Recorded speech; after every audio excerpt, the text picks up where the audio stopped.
Hi there fellow Nintendo gamers, my name is VeggieVulture and today I'm going to try the impossible, something that every gamer has troubles with doing, and that is ranking all of the games that I've been actively playing on my Nintendo Switch 2 against each other. Now the reason why it's so damn hard to do this kind of stuff is because it's 8 games that I've been actively playing, but I've been actively playing that, which means that I like all of these games. All of these games are good games. All of these games are games that I enjoyed to an extent. But I want to rank them against each other, and what I want to do, I want to jump straight into it. If you're new to the channel, subscribe. If you're not new to the channel, don't unsubscribe, right? Something like that. So I want to do this just off the cuff. I haven't prepared this list at all. The only thing that I have in my head is the game that sits on number 1 because it's just my game of the year. It's something that I'm having an incredible amount of fun with and continue to have an incredible amount of fun with, especially with the update coming very soon, probably today or tomorrow or something like that. And the game that sits in place 8 is something that I have in my mind, and place 7 to be completely honest. Now, I want to start with that. I want to start with game number 8.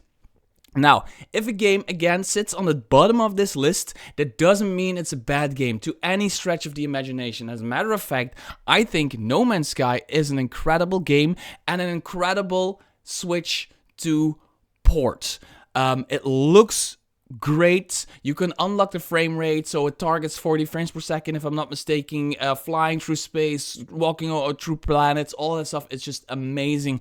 The sound is amazing. It is a great game to have, and especially if you already have No Man's Sky on the Switch 1, you can upgrade to Nintendo Switch 2. I think it's for free, and it's just worth it so damn much to pour another 100,000 hours into it. Now, the reason it sits on place 8 for me is very simple, and that is the multiplayer. I've been playing this, testing it with a friend of mine, Sam, my main Nintendo buddy, and whenever I play the game single player, it absolutely rocks. It's great, it's insane, it's good. But when we start a multiplayer, we encounter bug after bug after bug. Sometimes we're on a planet and rocks start floating, which they're meant to do, but they only do it on my screen. And he's just standing there, I don't see anything happen, and I'm just like, look what's happening, it's crazy, I'm going up in the sky. And he's like, nothing is happening, there's nothing happening. We go into his spaceship, his freighter, or whatever you call it, and just one of the rooms disappears. We go into one of his space stations, and you're just like walking in the air. That kind of stuff, like game-breaking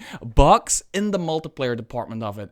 And No Man's Sky has been putting out updates like Voyager update and that kind of stuff, and every time when they update the game, I'm like, okay, they might have fixed those issues. And then we go into the game and they fixed those issues, but like 10 other issues pop up. Now, I don't blame them. The game is infinite. It is so large, we can barely even comprehend it as human beings, but that doesn't make it better, right? To play as a consumer, I want to play this with a friend. This is not the type of game that I want to play solo. I have played it solo, enjoyed my time with it, but on the other hand, this is a game that I was hoping to play with Sam, and it just didn't do it for me in terms of like being actually, worth playing in multiplayer. So that's number 8 for me. Now, number 7, I'm also already going to place number 7. After this, it's going to get pretty hard for me to actually rank these games. Number 7 has to be Mario Kart World. Now, Mario Kart World would have been number 8 if, like at release. At release, I had fun with it because it's Mario Kart. That's the thing with Mario Kart. It's just always fun, right? I had fun with it, played it with my girlfriend, played it with Sam online, played it with a bunch of other people, just played online by myself, played through like all of the Grand Prix, which is like the single player part of it, which isn't like a lot, that kind of stuff. But they kept updating the game, and now the overworld map has actually a way for you to track the question marks and all of those stuff and those coins you need to collect to track that. The game got better. Also, they changed a lot, like how the tracks come up in the multiplayer section of it. The game got way better, but it sits at a 7 for me because it is nowhere near its predecessor, Mario Kart 8 Deluxe, which is an incredible game. It is an impossible game to top. So what they should have done, to my humble opinion, is they should have just made a Switch 2 version of Mario Kart 8. I know that sounds crazy because Mario Kart 8 goes back to, is it the Wii or the Wii U? And then it got like a Switch Switch version. I think they should have made a Switch 2 version, put on a lot of like new tracks again, put new characters in, and sell the console with Donkey Kong Bonanza. Just release Donkey Kong Bonanza in June, sell the console with Donkey Kong Bonanza, and release a $10 upgrade for Switch 2 for Mario Kart 8. That would have been insane. Mario Kart World tries to do a lot of things, and in like the main core gameplay, the moment-to-moment gameplay, it's a great game, right? It's Mario Kart. Like the handling of the cards is great, but I just like the roster, for example, with like all of those weird little guys. I love that all of the characters get like suits. You can unlock suits, but all of these suits, like a lot of them, are just like new inventions, and I would have loved way more callbacks to games, right? Like Mario Sunshine and Luigi's Mansion and that kind of stuff. Mario Kart World just sits on 7th place. Its core gameplay is incredible fun. I do not have buyer's remorse for it. One of the reasons that it sits on 7 is also it's not worth $80 or 80 euros. It is in fact worth 50. The 50 that I paid while getting it with my Switch 2, it's worth that amount, but it's not worth 80 at all. The news just dropped from Target or GameStop or something like that the Mario Kart bundle is going out of production, which is a shame because I don't think anybody should buy the game at $80. That's just my opinion. Now, we have 6 more games. Yes, we have Hogwarts Legacy, Apex Legends, Metroid Prime 4, Pokémon Legends CA, Fantasy Life I, The Girl Who Steals Time, and Shinobi Art of Vengeance. There's 2 little disclaimers that I need to make with these other games. Hogwarts Legacy is an incredible game, but I haven't played it. My girlfriend played it.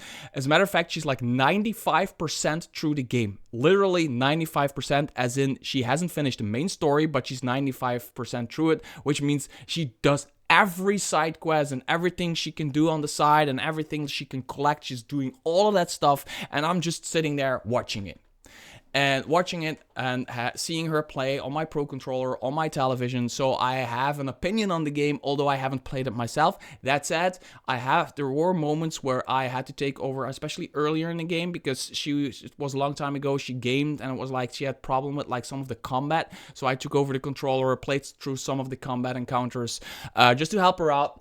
Right now she can do all of that with ease, but in the beginning was a little bit hard. So I have touched it, I have seen it, I have heard it, I have watched her play, which is something that I really like doing. So that's the disclaimer with Hogwarts Legacy. The disclaimer with Shinobi Art of Vengeance is that I haven't finished it yet. I'm a good portion through the game. I don't know how many hours exactly, but I'm a good portion through the game. I just haven't finished it yet. I need to still finish it, so my opinion is based off an unfinished game. Like, the game isn't unfinished. I didn't finish it.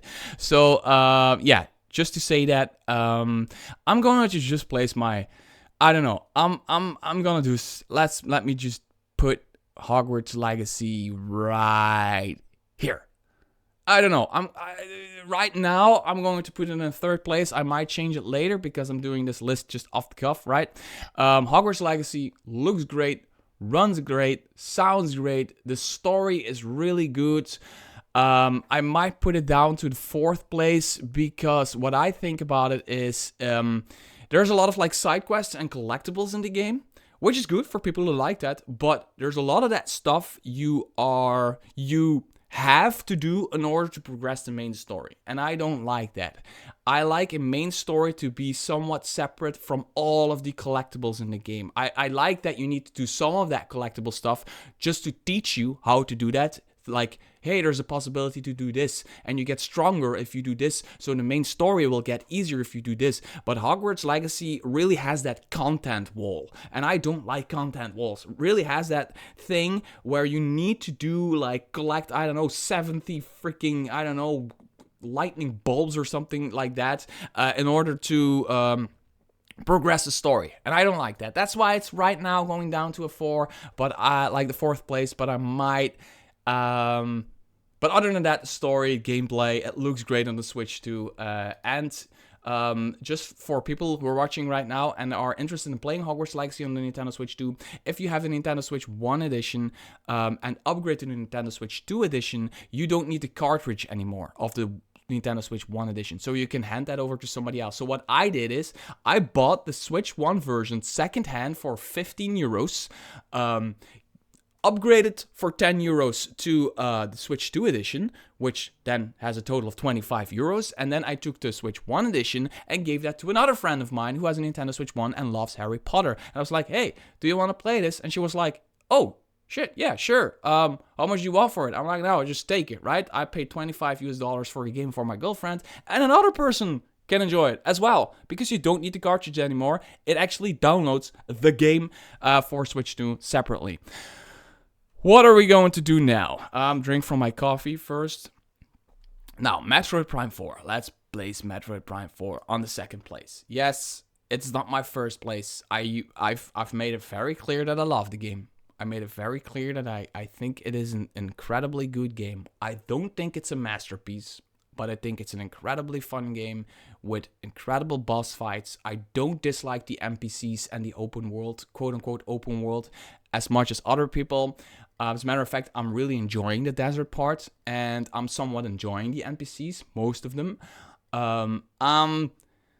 There's like one or two things about the game that I hate. Like, for example, if you get like this weapon upgrade, it's a chip, and you need to go all the way back to freaking Miles McKenzie, who I love, by the way. And all he does with that chip is just take it, put it in the computer, and then put it in your freaking arm cannon. And it's an upgrade. Where in other games, you just take the thing and you have the upgrade. And you can move on with the game. I don't like that. That's like something I'm like, why? That's just stretching for time right there. That's stretching for time. The desert part, I like. I like that it's quite empty. I like that there's these shrines. There's not nearly enough of them, but there are shrines. Yeah. I like that there's these things to find. And you can do these puzzles in order to find stuff. And yeah, I like the game. Sorry. I like the game. I like the environments. Vault Forge was crazy. The green thing in the beginning was crazy. I've played through the... also, I haven't finished it yet. I'm like near end. I'm like very, very far into the game. I really liked the boss fight with the dragon in the lava. I don't know what it's called, but the dragon in lava. I only think it was way too easy. It took me like 5 tries to defeat that, which is like not enough for me for a Metroid game. I want a Metroid game. I want some bosses to be really, really brutal. Spend an entire evening battling that boss. That's what I want to do. I want to spend entire evenings, gaming sessions, trying to defeat a boss in Metroid games, which I had in Metroid Dread. But I haven't, like, especially the final fight. But I didn't have that in this game yet. Anyway, so Metroid Prime for me sits at the second place in this list. It's a great game. Solid game. Really, really good. 8 out of 10 for me right now. But just not quite there. Fantasy Life. There it is. Number 1. Fantasy freaking Life. Fantasy Life is my game of the year. It has a great story. It actually, like, it starts off really slow, but near the end, it becomes this really great story. The end sequence was crazy good. But the main reason that I like this game as much as I do is for its multiplayer. I've been playing this with Sam, my main Nintendo buddy, again, and we have been enjoying the heck out of it. It is so fun. You can do dungeon runs, and every time you clear a dungeon, your dungeons go a level up, so you can clear that dungeon again, but the dungeon changes every time. It's never the same dungeon. Then you can go into the open world together, and you can explore together, and you can do all kinds of like a level up. I go into Sam's world, and while doing stuff there, his world levels up, which means his bosses get harder, his everything gets harder and more challenging, that kind of stuff. And then you can also just visit each other's island, like walk around, have a little fun. You can craft items and give those to other players, so you can literally, I'm wearing a piece of armor that Sam crafted for me, as well as my sword, as my shield. He crafted that for me, so we're then going out to defeat the boss, and he's like, oh, we have a hard time with this, so here's a freaking piece of sword that does lightning damage, because it's better against that boss, because he's kind of like the theory crafter of us two. I'm just like lazy and basically just pulling aggro and tagging along, and he's just like healing me and thinking about everything. And I think that's incredible amounts of fun. And around Christmas, they said, which is like now-ish, they're coming with an enormous update, an enormous content update that you again can play multiplayer. So this game is going to be one of those games that I will probably keep playing for years. I'm keep coming back to for years. Just booting it up, hearing the soundtrack, walking around the island. Fantasy Life I is a full-priced game for a game that looks like a game that should not be full-priced. But believe me, it's worth every freaking euro, every freaking dollar. It's a game that, I think the main story for me was like 20, 25 hours or something like that. But then I played another 25 or so hours multiplayer, just walking around with Sam. And if you are the kind of person who really wants to get like the best gear and the best weapons and the best everything and the best stuff on your island and level up your professions, you'll have hundreds of hours of fun in this game. Like, it's just a great game. I love it to death. So where am I going to put? I have 3 more. This is so hard. So Legends CA is going to be number 6. Number 6 on this list. Pokemon Legends CA, as I reviewed it on my channel right here. Subscribe if you want to see more reviews. It's a solid fun. It's fun. I had fun with it. I played it from beginning to end, had fun with it, and now I'm just waiting around for Pokemon Champions to happen so I can put my Pokemon, I can transfer my Pokemon from Legends CA to Champions. That's what I want to do. I want to transfer my Pokemon to Champions because I'm done with Legends CA. That's the thing. I haven't downloaded the DLC, didn't buy the DLC. I played the game from beginning to end, had a lot of fun with it. It was just a clear, good amount of fun. Is that worth $60 for like a 30 hours playthrough? Maybe not. Is it $70 or $60? I don't remember. Is that worth full price? Maybe not. Does it look really good? No, it doesn't. It sits at the 6th place because it's worth playing, to my opinion, but it's also just solid fun and nothing more than that, if you know what I mean. Now, then we have Shinobi and Apex, and wow, this is hard. Apex Legends, I know it's an old game, but for me it's a new game, and it released at exactly the right time for me. I finished Fantasy Life I, and we've done a lot of the multiplayer stuff. And I was kind of done with Mario Kart World. Like, the honeymoon phase was over, if you know what I mean. So, and then they dropped Apex Legends Switch 2 Edition. And I hate games that have these Battle Royale system. I do not play Battle Royales. I haven't played a Battle Royale ever. I dabbled into like the Call of Duty Battle Royale, the Battlefield Battle Royale, but I don't like it. I really don't like it until I played Apex Legends. I reviewed the game on this channel. It's great. It runs great on Switch, 60 frames per second if I'm not mistaken. It looks great on my 4K TV. I don't know, it's just a game you boot up and play. It's not anything near a masterpiece or anything like that, but it's just a solid multiplayer game that has, for me, the thing that sets it apart for me is the way you can tag everything in the game, and it like knows what to tell the other players, so you can communicate without a headset in the game. Of course, having a headset and talking to your friends while playing the game is better, but it has this tagging system. Like, I know Battlefield has tagging, I know probably Call of Duty has tagging, everything has tagging, but not in the way Apex Legends has it. I have an entire video only on that part of the game. You tag a piece of ammo and it goes like, hey, there's a piece of ammo. You tag a location, they're like, hey, let's go to that location, then they can then confirm or not confirm. And there's more like these little things that you can just like go into your menu and tag your own ammo. Right? And then you're like, or tag this, like you have a marksman rifle, right? And you have a scope on that marksman rifle. You have no scope on that marksman rifle. You hover over the thingy where the slot for your scope, and you just press tag. Your character then will say, hey, I'm looking for a marksman scope.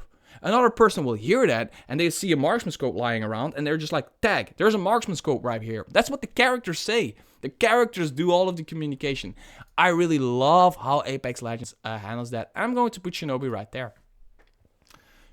Shinobi is a great game. Shinobi is a great game, a solid fun, and I will finish it 100%.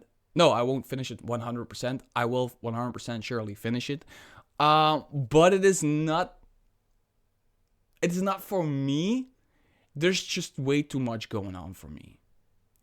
Compare it to like a 2D Metroid, for example, where you have this kind of gun and that kind of gun and this kind of power and that kind of power. With Shinobi, you're 1 hour in, half an hour in, and you already have like 60,000 different options for fighting, which is just too much for me. And the problem with that is once you are done, like once you close down the game and you don't play it for a week, it takes a long time for me, somebody like me, to get back into it.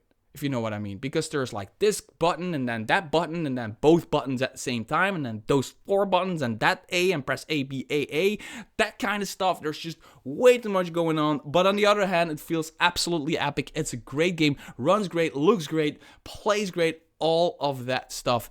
And I do not really know if I want to put it below Hogwarts or... I don't know what I want to do here in the middle. It's always the hardest part. Like, you always know which one like really does it for you. Like Fantasy Life I and Metroid Prime and Apex are the games that really I just really love. And I also know the games that are just a little bit lackluster, which is like 8, 7, and 6. But then 5 and 4, it's hard for me. Now, that's my list. This is my list. I want to hear from you. Do you agree? Would you put like Apex Legends on number 8? Would you put like Metroid Prime on number 8 and No Man's Sky on number 1? I don't know. I really want to hear from you what you think about my list. Now, these are the games that I actively played. There's no Donkey Kong Bonanza in here because I haven't bought it yet. I want to buy it. But it's just like a $70 or $80 game, and I just don't know if I'm going to. I'm on the fence about it because personally, I don't like the way it looks. Like, it looks great, graphics are great, but like all the colors, it's aesthetically just not pleasing to me. I don't know why, but it just is, right? But this is my list: Fantasy Life I, Metroid Prime 4, Beyond, Apex Legends, Hogwarts Legacy, Shinobi Art of Vengeance, Pokémon Legends ZA, Mario Kart World, and No Man's Sky. All games that I've actively played since the launch of the Nintendo Switch 2, which I think is an incredible powerhouse of a handheld machine, especially for its price. I don't mean like in pure horsepower, I mean in technology like DLSS and the voice noise cancelling and like the headset, that kind of stuff. I love my Switch 2. I just hope there's more like really exclusive stuff coming. Yeah. Make sure to subscribe, and until next video, bye-bye.